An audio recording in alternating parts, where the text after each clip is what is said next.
So tonight we are meeting with ninth grade parents to share important information about the beginning of the school year. And as I look at that slide, I realize an edit I didn't make is it should say August 27th. I apologize for that. I will make that change later. So thank you all for joining us. Our goal tonight is to provide you with the most up-to-date information we can about what will happen next week when we start school, and to try to answer some of the frequently asked questions that we've gotten over the course of the past few days. As we go through this, I do want to share a little bit of information about how tonight's meeting will work. So this is a Zoom webinar. And there's some limits that we have in that. One limit is that it will end by 8 p.m. at the latest. We have different people who will be presenting tonight. They are in as panelists. And again, that reminder that the session will be recorded and it will be posted online for other parents to view. So tonight we have actually 4 panelists with us tonight. So my name is Shelton Mooney. I am the principal at Bethesda Chevy Chase High School. I'm actually starting in my first year at BCC. I spent the majority of last year at BCC, but as the acting principal. So I'm very pleased to be starting my first year and looking forward to the work, even though it's going to be very different work this year than anything I've ever done in my educational career. Also on the call, we have Miss Vicki Adamson, who is an assistant principal at BCC and who is the 9th grade administrator. You'll actually get a chance to hear from Miss Adamson a little later in this presentation, and you'll get a chance to see what she looks like on the screen. So before we start, however, there are 2 other special guests that have joined us tonight to talk about what's going to happen. But we're going to talk actually we're going to hear from the PTSA and the Educational Foundation. We're going to do a brief update on planning for the fall, talk about what the daily schedule looks like and what instruction looks like, share some information about student engagement, special education in 504. We're going to talk about technology and materials information, the first week of school schedule, some student supports that we have in place, and then extracurricular activities and athletics. And at the end, we'll just make sure that everyone has the date and time for back to school night. Before we move into more of my work, however, we are going to be joined and hearing from Ms. Lyric Winnick, who is the president of the BCC High School PTSA. Ms. Winnick?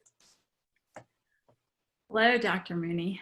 I think I can't, I'm happy if you want to start the video, otherwise I can talk blank. Thank you so much for everything that you all and everybody at BCC has done this week in terms of distribution of Chromebooks and materials, textbooks. I know how hard all our staff has worked, and we are really, really thankful. Welcome, I'm Lyric Winnick. I am the president of the PTSA. And as you will see from this slide, we do all sorts of things. I wanted to take just 1 second to say hello to any of our families who are listening in Spanish. Bienvenidos y gracias por venir esta noche. Soy Lyric Winnick, presidente de la PTSA. Nuestra organización ofrece información clave en español y tenemos muchos padres que hablan español mucho mejor que yo. Estamos aquí para ayudar a todas las familias. Por favor, pregúntenos. Thank you. So we are here to support our students, teachers, parents, and our school. And how do we do that? We have grant programs for every department. We run BCC Cares, which help our families in need with free food and a supply market that will be open twice a month this fall, and other supports as well. We fund student clubs and activities. We sponsor the College Advisory Committee, which you will see a lot of. They offer college information sessions, essay writing help, standardized tests, support, and more. Our peer parents are our school-wide and grade supports for families. You will be hearing from them with all sorts of new activities for the fall. We have a Health and Wellness Council, and we also have a Diversity Parents Council for our African American and Latino families, and anyone else is welcome to join. I couldn't fit everything in on the slide. I will just give you a quick update as well for a few things we are doing to support ninth grade in particular. We're going to be putting up a video on best advice for high school from our Lazarus Leadership Fellows who are rising, who are current juniors, I guess. That will be going up tomorrow, and I will be sending out the link, and we'll just have helpful advice. We're sponsoring the ABCs of BCC, which will be a real live Zoom with BCC students sharing tips and information. And we're also going to be, that's coming your way right after Labor Day. And we also are offering special programs this fall for mindfulness and stress relief for students and parents. The most important thing that you can do, please, is to join our listserv if you have not done already. You go to bccptsa.net, you'll click on the button, and that's it. This is one of the most important communication systems for this school. We have everything from sports and club team information to very minute-by-minute updates when things change at the school, and materials pick up all of that. Please join it. You will not regret it, and it is the most important school listserv you can possibly join. And we would love to have you be a member. We would love to volunteer, but most of all, we are just here for you and want to help you, want to help your child succeed, your students succeed, and have a great year. Our commitment is to every student and every family and every teacher. And this year, more than ever, we are all in it together. So thank you very much. Thank you for coming tonight. Thank you, Ms. Winnick. And now we are actually going to hear from the president of the BCC Educational Foundation, Mr. Matt Gandal. Thank you, Dr. Mooney. Pleasure to be with you all and to follow my friend Lyric from the PTSA. So just a little bit about myself. I have a daughter who's going into her junior year at BCC and two sons who both have graduated from BCC in the last several years. And I myself am a graduate of BCC. So I have deep connections to the school and love it. I'm here tonight to tell you briefly about the Educational Foundation that's been established at the school and been in place for 25 years to help support excellence at BCC. I'll tell you, when I was at the school, I don't think I realized how much I was learning along the way. The combination of high quality education and academics that are a hallmark of BCC, and also a very, very diverse student body. You don't often find those two things going hand in hand, unfortunately, in this country, in our public schools. Sometimes you have high quality academics and achievement and not a lot of diversity. Sometimes you have diverse schools that aren't performing as well. We're very lucky to live in a community where both of those things are present at our local high school. And it's why so many families are comfortable being there and students are happy being there. And the role of the foundation, just to be frank, is to ensure we sustain that excellence into the future. We're a nonprofit, all volunteer organization. There's a board of directors that's made up of current and former BCC parents and community members. And we work over the course of the year to try to help invest in programs at the school that can help support student success and close academic and other equity gaps that we don't want to allow to foster. A variety of types of programs, and just to give you a sense, we invest over $200,000 a year to support students and teachers at BCC. Most of that is around academic supports. There's an after-school support program called TAP that I hope you'll get introduced to soon, that in normal years is provided in person by BCC teachers most days of the week across all the core subjects. Any student can drop in and get support. It's been a highly successful program, and it's 100% funded by the foundation and the community. There's a great program called College Tracks that started at BCC and has now grown to multiple MCPS high schools that provides support for first generation college going students and families at BCC. Hundreds of them are served each year to help them prepare, apply, obtain financial aid, and ultimately get into and attend college. It's got an incredible track record. It's the biggest investment that the foundation makes every year in BCC students. We have summer programs a variety of them that we fund that the MCPS budget does not cover. Everything from readiness for students coming in as freshmen to students who are already here, and how we can help support their transitions each year to year.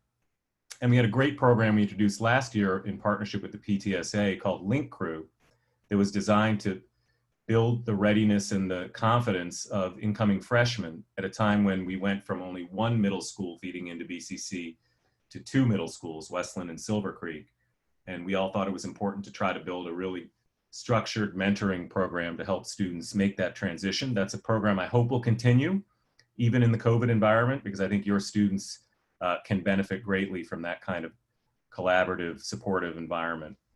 And then last but not least, we have a fund for professional training and learning for teachers that we make available every year that Dr. Mooney and his peers will decide how to invest. And it's money that unfortunately MCPS doesn't make available to schools for deep, intensive professional development and training. And this year in particular, we're excited to be in discussions with Dr. Mooney and his team and the PTSA about how those funds could be used in an environment that none of us were prepared for during this pandemic. Speaking of, this is going to be a different year, as Lyric mentioned and Dr. Mooney mentioned. We're going to be keeping our eyes on what we can do as a community foundation to help ensure that the opportunity and achievement gap doesn't get any wider at BCC. It's been a big priority for us as community leaders to pay special attention to that, and we intend to continue to do so this year. We hope to create funds for innovation, for new ideas for how to reach students and support students in this virtual environment. Nothing is off the table, and we have resources that we're willing to invest if new ideas and needs emerge. And then finally, and really importantly, diversity is our strength. We firmly believe that the diverse nature of our student body and our families at BCC is something to be celebrated, particularly at this time in our country's history. And we will do everything we can to help foster and honor that diversity at BCC. So in closing, I just want to tell you how you can get in touch with us. We communicate regularly with those who want to be involved in our work. If you could send your name, your student's name and grade to the email address on this screen, bccedfoundation@gmail.com. We have a list. We send periodic updates about programs, investments, opportunities to engage and support the school. Very soon, we intend to do an introductory webinar on the TAP Student Support Program, which Dr. Mooney and his team are working to figure out how to make available in a virtual setting, and we're going to support. And we also plan to work in partnership with the College Advisory Committee of the PTSA to host sessions on college preparation for families of older students, since that whole world has been turned upside down as well. And our foundation address is there at the bottom of the slide. Feel free to go there, learn about our programs, and anyone who's interested in financially supporting the work we do, we welcome donations. So with that, I'll turn it back over to Dr. Mooney, and we really look forward to a continued strong partnership with the school this year. Thank you, Mr. Gandal. I appreciate that update. So at this point of the presentation, I'm going to move into sharing some information that we know from the fall, or preparing for the fall rather. And the first is actually, this is a new slide I added in about 10 minutes ago. And this is just really recent news. I don't know how many of you saw Governor Hogan's announcement that all schools could begin returning to live in-person instruction. This is a message that MCPS sent out. I'm going to say within the last hour. I didn't look exactly at the timestamp, but I've highlighted 2 lines of it there. All of you should have gotten this message, but it's just a reminder that we will begin the school year in virtual-only instructional model as scheduled, and that MCPS is taking the time to figure out what the next steps are after that announcement by Governor Hogan. And I just wanted to put that in there to make sure that everyone knew that I was aware of that, and that to the best of my knowledge right now, at 7:15 or so on Thursday night before school starts, I don't have any information that would change what we're planning to do on Monday. So as we think about what we are doing in MCPS and what we're being guided by at BCC, just want to really hit the highlights of MCPS's recovery plan. and make sure that everyone knows kind of what was built and what thoughts were put into this. So there were kind of 5 guiding principles of the recovery plan. We wanted to ensure that we had safety and wellness for all of our students. We also wanted to recognize that what happened in the spring wasn't ideal and we needed to make it better. So we needed to have a robust and dynamic virtual learning experience. We also wanted to focus on equity, and that's something that you heard both Ms. Winnick and Mr. Gandal talk about. Something we know that there are people in our community, people in all of Montgomery County who might not have access to the same resources and the same opportunities that everyone else does. And MCPS's plan was designed around ensuring that we have the education that everyone needs for this. Also, the plan looks at how we use resources and takes into account the community and stakeholder engagement in that plan. So as we move through this, there are some parts of this that are big changes from what we had in the spring. One of those big changes is grading and reporting. If you remember in the spring, students had the option of choosing pass-fail grades, or sometimes they could choose a letter grade. So it's really important to know that for this semester that we're in virtual learning right now, that we will be using letter grades for quarters and semesters. Students will be earning grades in a very similar manner as they did when they were in the classroom. It's also important to know that we'll be using a variety of measures depending on which course you're in to determine those grades. And there will be classroom, which would be teacher designed assessments. There will be some external assessments. One of those is actually a MAP test that will be coming up near the end of September or in early October, which is a standardized test that measures reading and math. That's a requirement that MSDE has put on us this year. And there also will be some district level assessments, which is part of what MCPS uses to ensure that the curriculum is being implemented with fidelity. In addition, we will have the same expectations that we had prior to the shutdown in March for grading categories, assignment weights, common assessments. All of those things you might have seen before in the gradebook, those will return, including the idea that a Z in the gradebook is an opportunity for a student to make up an assignment, and if they turn in work that they should be receiving no less than a 50% if they put any effort into it. There will be in this times where students are working asynchronously and that they do have independent work that they need to do. Now, some of that work will vary based on the day and which courses they're in, but they should expect 30 to 45 minutes of independent work outside of the structured school day at the minimum. In addition, it's important to note that the guidance we've been given and that we've provided to teachers is that there should be approximately 1 graded assignment in each course per week.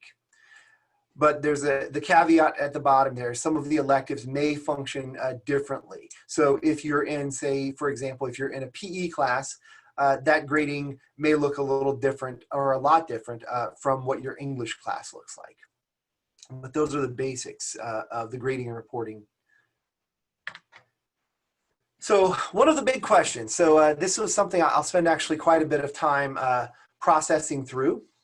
So our weekly schedule, MCPS decided that all high schools in Montgomery County would run on the same schedule. And that means that we are following an 8-period day. Now, we don't typically, BCC does not typically have an 8-period day. And that meant that in that last hour of time, we had to find something to do with that. So we have structured that 8th period as barren time.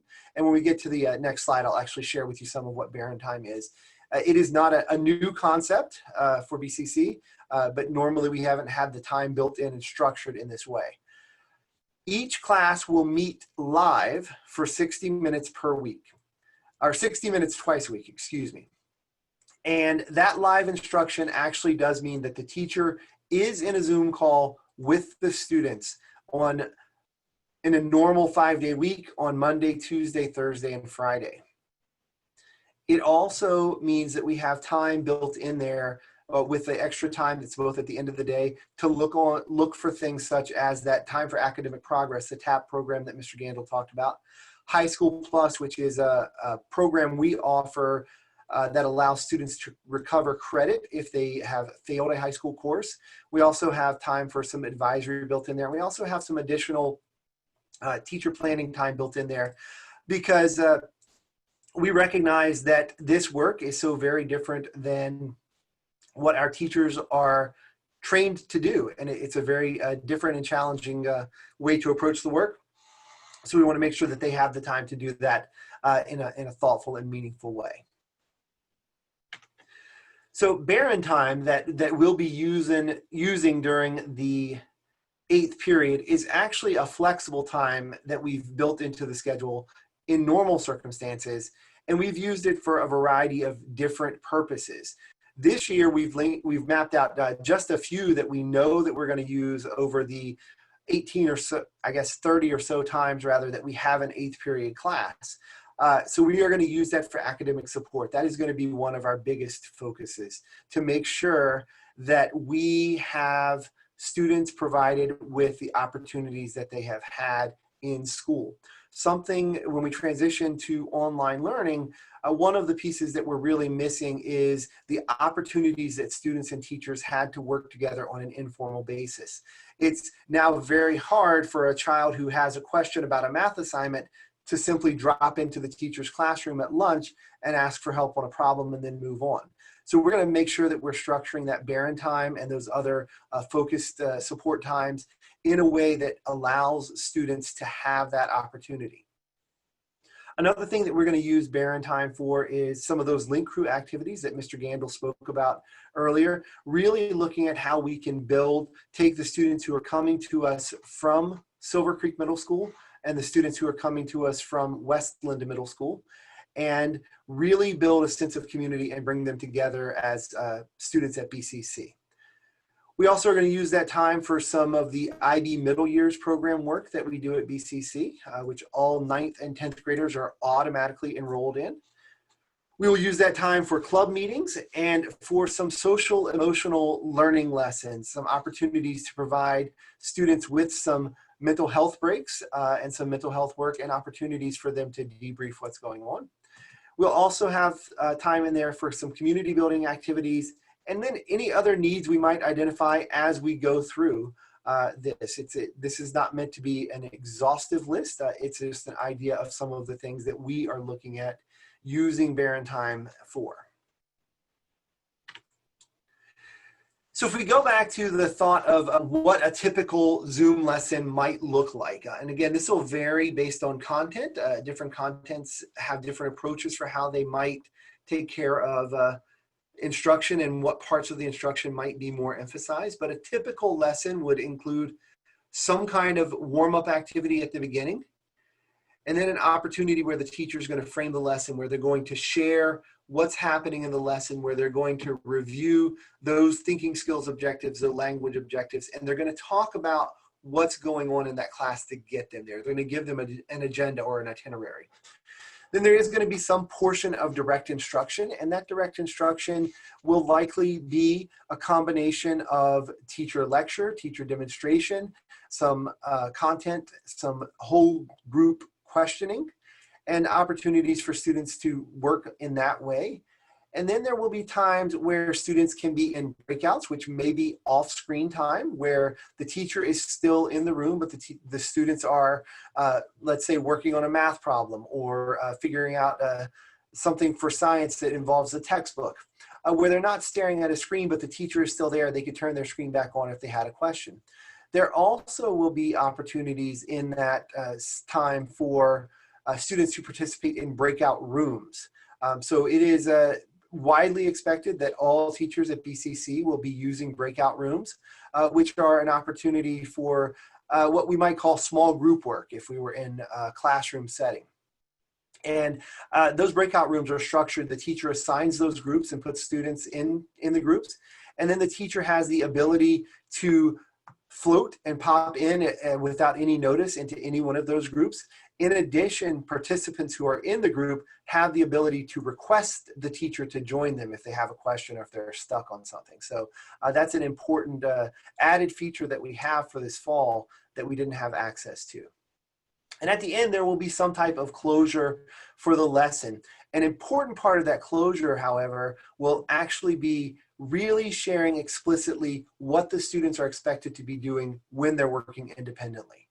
So if you go back and think about that schedule, if a student is in a first period class in a normal 5-day week, they won't see that teacher again for class time until Thursday. So there will be work that they're working through between Monday morning and Thursday morning. And part of that closure that the teacher is doing at the end of the lesson is really sharing clear expectations about what the assignment or the task the student is to complete looks like, how the student will be doing it, and what they can do if they get stuck, which is one of the most important pieces we have here, again, because we don't have kind of the instant access that we might have in a regular school setting or when we're in the building.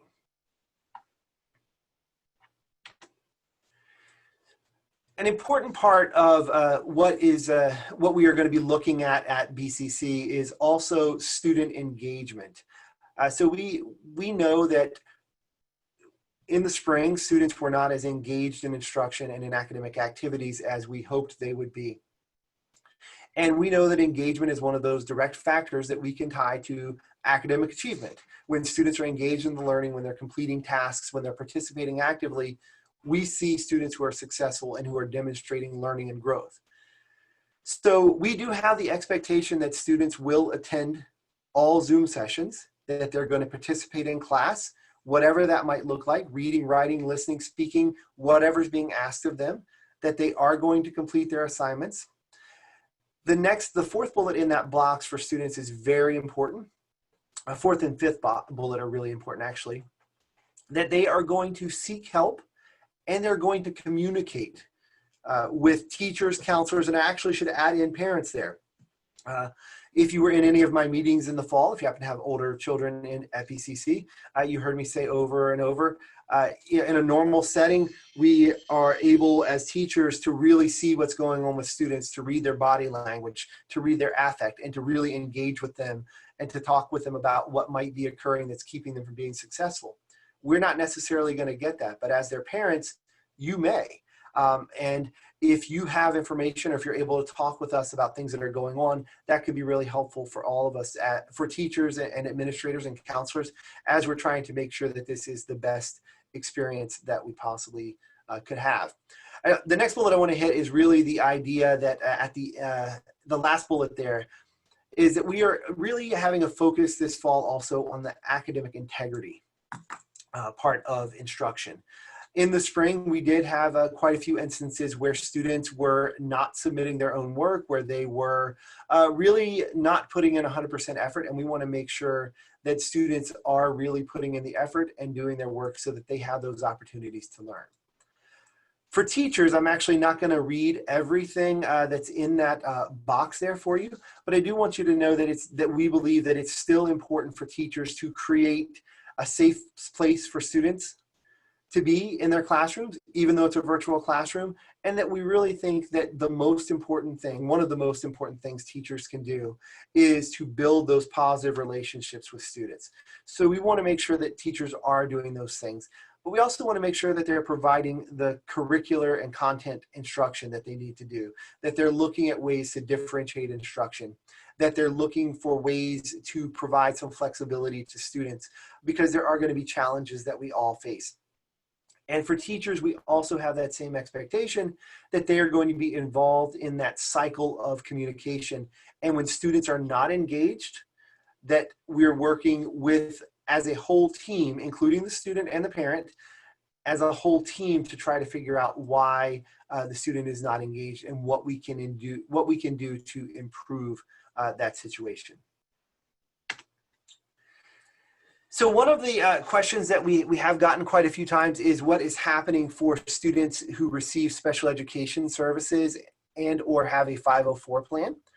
So those students all will have their services documented through an individual distance learning plan.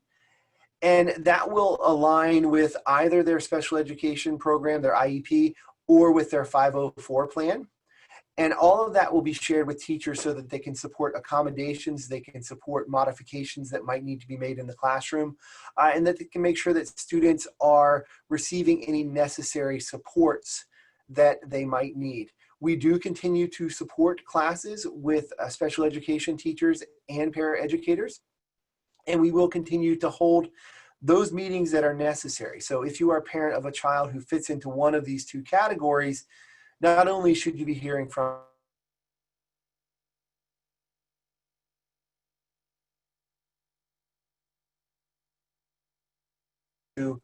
an online program, but you should also be seeing opportunities for them to engage. So I'm going to pause for just a second. I just got a notification that my internet is unstable. Miss Adamson, can you still hear me? Yes, I can still hear you. You did freeze for a moment. Okay, thank you. So we ran new student orientation today, and hopefully most of your children attended that. And we definitely had some technical glitches there that we need to work through. But I do want to share with you some important information about the opening week and what that schedule will look like. We will start next Monday, August 31st, is an A day or day one on the schedule that has been provided. And students will start in their first period class. So one of the consistent questions we had today was how will your child access their class? So if your child logs into My MCPS Classroom, they will see a tile on their dashboard. On the left-hand side, there's a navigation pane that says dashboard, and you'll click on that, and there'll be a tile for each class. It says the period and the teacher's name. All your child will do is click on period 1, and on the home page for that teacher, there will be a Zoom link, there will be a meeting ID, and there will be a password. That will be what they use to open their teacher's Zoom. Now, there were two big what if questions that we thought about or came across today. The first is really what happens if your child doesn't know their login information. There are some people who are new to BCC and didn't have access last year. There were other people who forgot their password, even though the passwords didn't change over the summer. And the request we have is if you know you're in that situation, if you don't know the login information, Miss Patricia McCain, who is one of our media assistants, is actually quite adept at finding student passwords and getting login information back to them. So we ask that you send her an email and she will respond to you with the pertinent information. The other question that we knew would come up at some point would be that what happens if a schedule tile is missing or doesn't have a link on it. Let's say your second period class doesn't exist on My MCPS Classroom.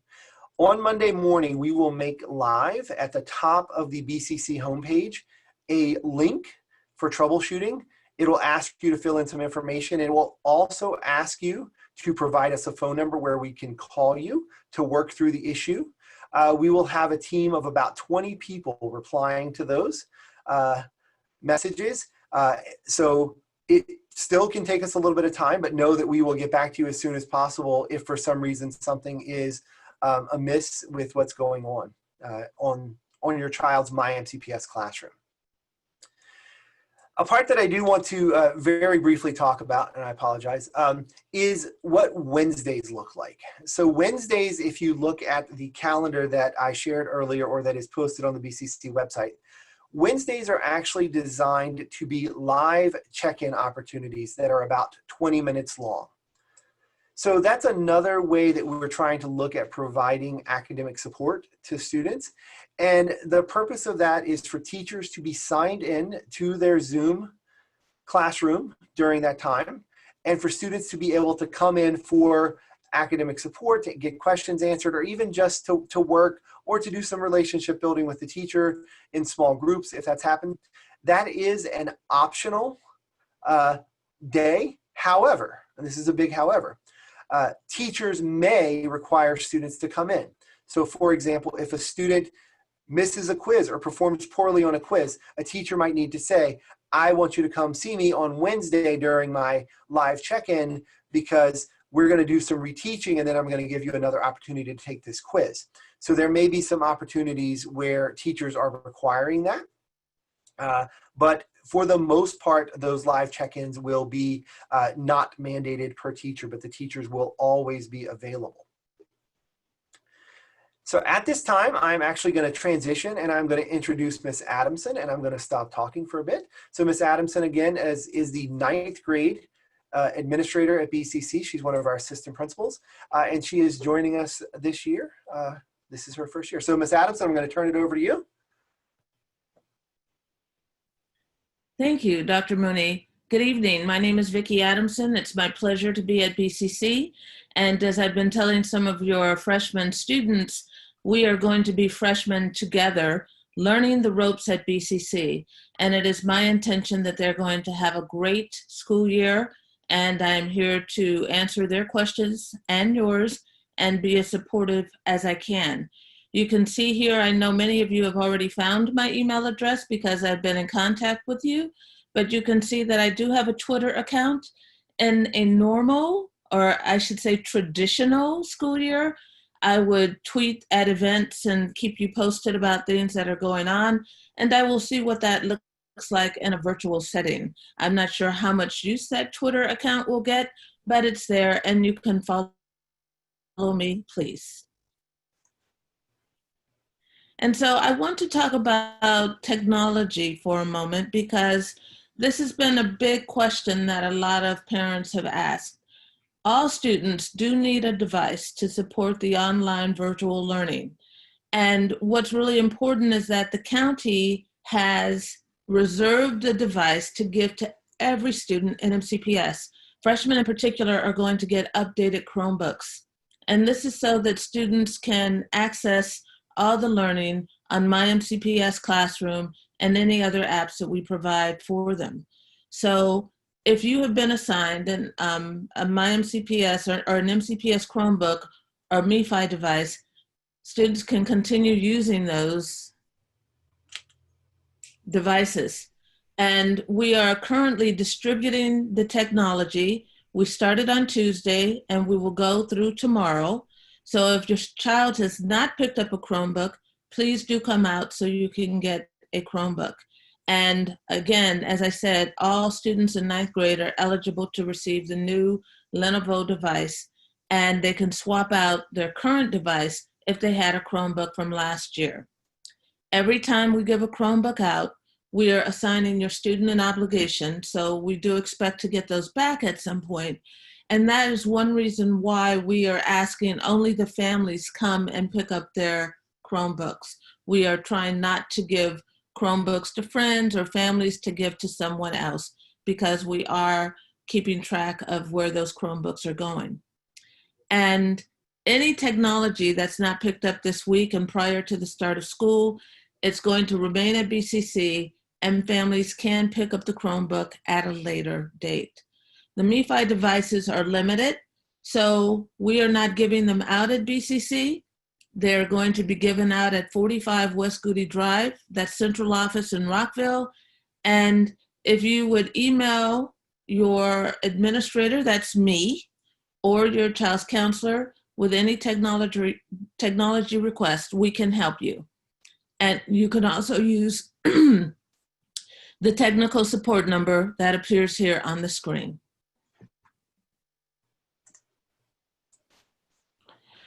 And so, as you know, we are giving out materials right now. This is our week to give out materials distributed to students. And we are only giving Chromebooks to freshmen, and freshmen have not been able to pick up textbooks. We are going to schedule a textbook distribution in September. Most freshmen are using electronic text or e-text. And the book that they are going to get, or the books that they will receive, will be through their English classes. I will say that the first semester, the first quarter of English 9 focuses on writing. So it is not text intensive to begin. And this is why we have a few weeks before we really have to put those books in students' hands. And so for that reason, we're focusing on making sure they have the technology that they need to access the curriculum. And so here's some important information again, that we are not giving those textbooks right now to ninth graders. They are going to start off mostly using electronic text and virtual electronic materials. And the 10th through 12th grade students, if you have older students, they are getting their textbooks this week. And we have that database that Dr. Mooney posted that identifies which courses are using textbooks. And so you can look at your child's schedule to align whether or not they receive the textbooks that they need. We do have some freshmen who are in upper level courses, and they may need books for that class, but we will put those books in their hands as soon as we can. And teachers know that not all students are going to have all the materials when schools open. So please don't worry about that. We have time. Teachers are going to be sensitive, and we will get to that point where we make sure that students have everything they need. In terms of extracurriculars, extracurricular activities and athletics, the fall season is going to consist of 3 virtual seasons. I know parents have a lot of questions about this. And the fall season is going to start September 14th and go through October 16th. The winter season will be October 26th through December 4th. And the spring season will be December 14th through January 22nd. No student is going to be cut. Any student who's interested in being on a team will have the opportunity to see what it's like to be a part of a high school sports team, but physicals are still required, and that is important even in a virtual setting. Each week, coaches are going to focus on one of our RAISE core values, and RAISE is an acronym for respect and sportsmanship, academic excellence, integrity and character, spirited and safe competition, equity, and access. And so that is what the season is going to look like. As you know, we have a very strong counseling department.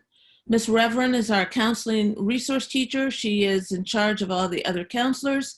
And what you can see on the screen right now is the breakdown, alphabetical breakdown, and assigned to each counselor. So when you find your name range there, you can see the name. Ms. Reverend, again, has A through ALE. Ms. Favazzo, Mr. DeMunter, Mr. Gordon, and you have already received the emails that Mr. Gordon is on leave right now, and Ms. Reverend has been reassigning that caseload. If you have already contacted the counseling office, Ms. Faconletti, Ms. Farnetti, Mr. Henry, Ms. Shoker, and Ms. Connie. So the counselors I know are busy working on the schedules, trying to make sure they address any needs that your freshmen have and get them straightened out for the start of school. So please continue to email them, and if you are not getting a response, you may copy me and I can help facilitate your need. So thank you, Ms. Adamson. So that is the conclusion of our presentation tonight. I do want to say a couple of things. The first is just a reminder that's on the screen right now that we do have back to school night scheduled for Thursday, September 10th. And it will be beginning at 6 p.m. And our goal is to provide you with an opportunity to meet your child's teachers during that time. So we look forward to seeing you all there. The other important piece that I do want to say is I have found out through a variety of means that some people are not receiving emails from me. There will be 2 primary means that I use to communicate. One is through Connect Ed messages, which probably come from a do not reply email address and go out to the whole school community. I do also use the PTSA listserv as a means of communication, and sometimes you'll see things posted in both of those places. If for some reason you are not receiving my email, I do ask that you can just send me a quick email and say, I'm not getting your emails. With that, I need to have your student's name, first and last name, so that I can properly link your email address to a student. It's not a database that allows me to do it without linking to a student. So thank you all again for attending tonight. I will be sending out another message this weekend with specific details, and I will also be posting this video online for everyone to see. Thank you so much.